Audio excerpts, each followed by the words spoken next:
नमस्कार, आप देख रहे हैं हमारी आज की स्पेशल रिपोर्ट। मैं हूं अंजलि। आज अपनी इस रिपोर्ट में हम बात करने वाले हैं कश्मीरी हिंदुओं की आज के हालात पर। जब से 1990 से कश्मीरी हिंदुओं का माइग्रेशन हुआ है कश्मीर से, उसके बाद से कश्मीरी पंडितों के हालात पर कुछ ज्यादा बदलाव नहीं हुआ है, बल्कि हालात और खराब होते चले जा रहे हैं। और इसी मुद्दे को उठाते हुए all parties migrants coordination committee यानी APMCC के चेयरमैन विनोद पंडित जी जो हैं वो अनिश्चितकालीन भूख हड़ताल पर बैठे हुए हैं गुजरात के पोरबंदर में। इससे पहले भी अक्टूबर 2011 में वो हड़ताल पर बैठ चुके हैं। उनकी 6 मांगे हैं कश्मीरी हिंदुओं को लेकर। तो आइए आज हम बात करते हैं विनोद पंडित जी से और जानते हैं उनसे कि आखिर उनकी क्या मांगे हैं। 30 जनवरी से वो अनिश्चितकालीन भूख हड़ताल पर बैठे हुए हैं और आज उनके अनशन का ये 14वां दिन है। तो चलिए सीधे बात करते हैं विनोद पंडित जी से।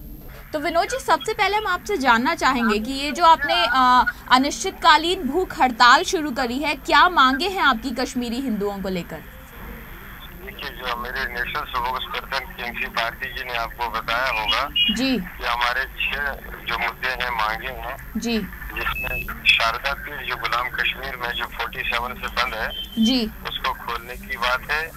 और दूसरी बात जो हमारी है कि जो विश्व की सबसे ऊंची यूनिवर्सिटी, विश्व के पूरे वर्ल्ड की हिंदुओं की यूनिवर्सिटी हुआ करती थी 400 वर्ष पहले गुलाम कश्मीर में। जी जी, तो हम कहते हैं कि उसको, उस यूनिवर्सिटी को दोबारा जो शारदा पीठ के नाम से था, इसी माता के नाम, जी, उस यूनिवर्सिटी को फिर दोबारा बनाया जाए। जबकि जम्मू कश्मीर असेंबली ने 3 यूनिवर्सिटी की अप्रूवल दी है आज तक, जी, लेकिन हमारी शारदा पीठ यूनिवर्सिटी को नहीं दी है।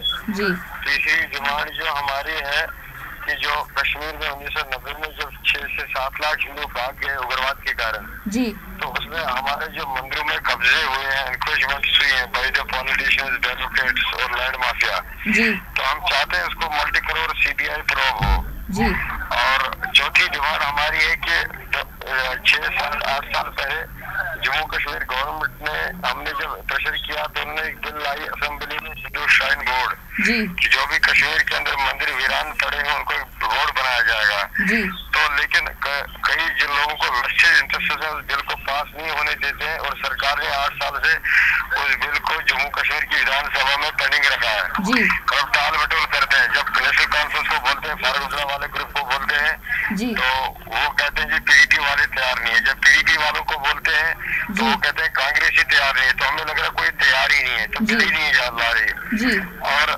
5वां मुद्दा जो है कि जो कश्मीर से जब हम भाग गए थे, कश्मीर से हम जब भाग गए थे 1990 में, जी, जी, तो उस टाइम जो हमारे कुछ युवा जो थे जिनकी एज 25 जिनकी एज उस टाइम 25 30 40 साल थी, जी, तो आज वो 25 साल थी, आज वो 40-50 पहुंच गए। जी, तो कोई उनके लिए कंपनसेशन दे, क्योंकि उनके लिए कोई एज रिजर्वेशन तो मिल नहीं सकता, सरकारी नौकरी नहीं मिल सकती है जी, क्योंकि उन्होंने भारत देश के लिए उस टाइम जो कुर्बानी दी है। जी, जी, और 6वीं डिमांड जो हमारी है कि कश्मीर में जो 809 परिवार रह गए, those who are not migrated from the Kashmir valley जी, even during this militancy period, जी, तो वो वहीं पे हैं। तो हम कहते हैं कि उनके 200-250 बच्चे जो है उनको रिहेबिलिटेट करो, जी, उनको कोई नौकरी दो जो कश्मीर में रहे, जिन्होंने उग्रवाद फेस किया है। जी, और अगर आप कहते हैं मिलिटेंट टेररिस्ट को बॉर्डर क्रॉस लाके कश्मीर में सेटल करेंगे, जी, आप कीजिए जो कर रहा है, लेकिन जो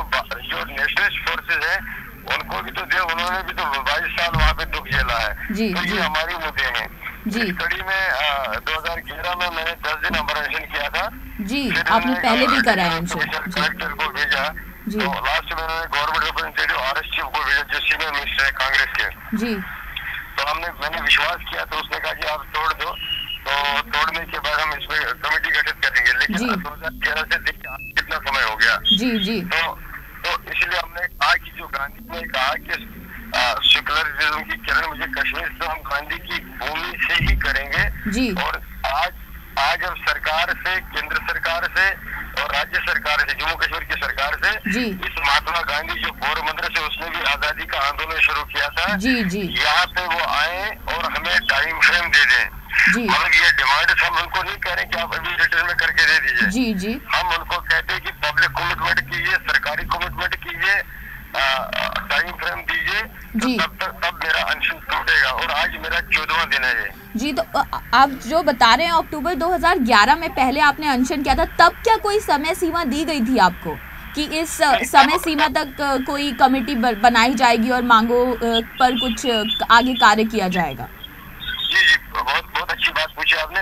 उस टाइम क्या कि हमने पहले कुछ ऑफिसर्स ब्यूरोक्रेट्स को भेजा मेरे पास, लास्ट में उन्होंने फिर आरएस चीफ जो सीनियर उस टाइम स्वास्थ्य मंत्री थे वो कांग्रेस के, तो उन्होंने कहा कि आपको मैं बड़ा भाई, आप मेरे पर विश्वास करो जी, तो आप ये अनशन तोड़ दीजिए और हम कमेटी गठित करेंगे और आपकी जो डिमांड है जेन्युइन है और वैसे भी अनजेन्युइन है नहीं कोई इनमें से, तो हम इसमें बिल्कुल कमेटी गठित करके इसको आगे चलाएंगे। लेकिन अब 2011 16 अक्टूबर को मेरा अनशन टूटा था और आज देख लीजिए कितना समय हो गया। अगर कमेटी गठित की होती या उस पर कुछ पहल की होती तो आज शायद पोरबंदर में मैं नहीं होता। 14वां दिन मेरा अमर अनशन है, जो दिन रात चल रहा है।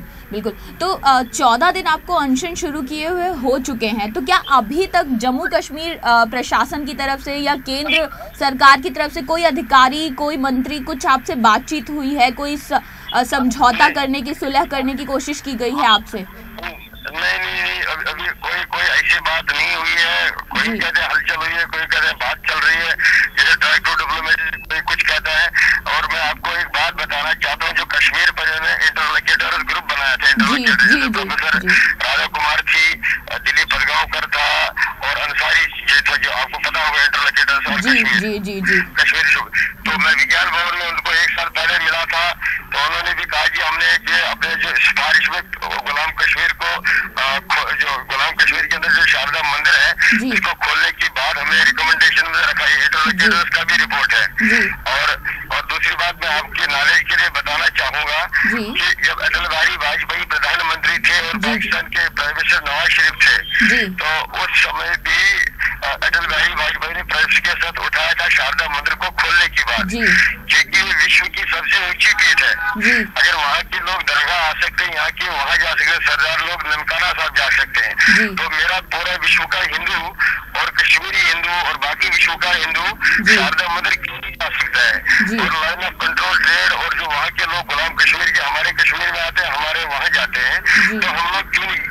और मैं सोचता हूँ कि ये भी एक बहुत बड़ी ह्यूमन राइट्स वायलेशन है with in the state, with in the country. जबकि डॉक्टर मनमोहन सिंह ने बस को इनॉग्रेट किया, फ्लैग ऑफ किया था 5-6 साल पहले। या तो इनको वो भी बंद करना चाहिए, या तो ये टेररिज्म एक्सपोर्ट कर रहे हैं वहाँ से। अगर टेररिज्म एक्सपोर्ट नहीं कर रहे हैं तो फिर क्या कर रहे हैं? तो फिर हम लोगों को इजाजत जाने की क्यों नहीं है वहाँ पे?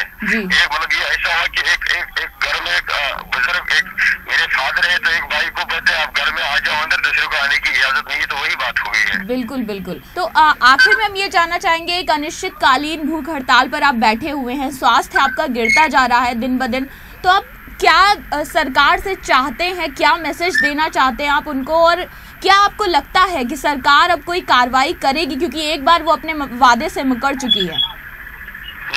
देखिए हम तो बिल्कुल मेरा जो दृष्टिकोण है वो बिल्कुल स्पष्ट है और मेरे हौसले बड़े बुलंद हैं। चाहे मेरे प्राणों की आहुति भी चली जाएगी, लेकिन मैं यहाँ से हटने वाला नहीं हूँ। और कश्मीरी हिंदू के साथ 47 से नहीं, उससे पहले भी बड़ा अत्याचार हुआ है और हम इस सरकार पर विश्वास नहीं करेंगे जब तक ये सरकार, यहाँ हम इतनी बहुत बड़ी कोई बड़ा ताजमहल नहीं मांग रहे, हम सिर्फ इनसे कमिटमेंट मांग रहे हैं, टाइम फ्रेम मांग रहे हैं। जब तक वो नहीं देंगे, अगर विनोद पंडित इसमें इसकी जान भी जाएगी, उसमें कोई चिंता नहीं है। और मैं आपको ये बताना चाहता हूँ आपके चैनल के माध्यम से, और अगर सरकार ऐसी रही तो ये आज जम्मू कश्मीर पोरबंदर में नहीं रहेगी, पूरे भारत के अंदर फैलेगी और 3-4 दिन के अंदर ही, क्योंकि ये सत्य की लड़ाई है, किसी धर्म के खिलाफ नहीं है, किसी जाति के। और एक और बात मैं बताना चाहूंगा कि मौलवी फारूक जो है, अलगाववादियों का लीडर है, मौलवी उमर फारूक, जी अभी वो पाकिस्तान गया था 20 दिन पहले, और पीटीआई की एक स्टोरी चली थी दिल्ली से कि उसने कहा कि मैं भी चाहता हूँ शारदा मंदिर खोले और हिना रब्बानी से मैं बात करूंगा। और मुझे बताइए कि एक टेररिस्ट लीडर भी ये कहता है, तो आपत्ति किसकी है? सरकार की, जेडीए सरकार की और केंद्र सरकार की। जी तो विनोद पंडित जी, हमसे बात करने के लिए बहुत बहुत धन्यवाद। हम जानते हैं कि आपका स्वास्थ्य खराब है, लेकिन फिर भी आपने हमें अपना इतना समय दिया, इसके लिए आपका बहुत बहुत शुक्रिया। धन्यवाद। तो ये थे एपीएमसीसी के चेयरमैन विनोद पंडित जी, जो 14 दिन से पोरबंदर में अनिश्चितकालीन भूख हड़ताल पर बैठे हुए हैं।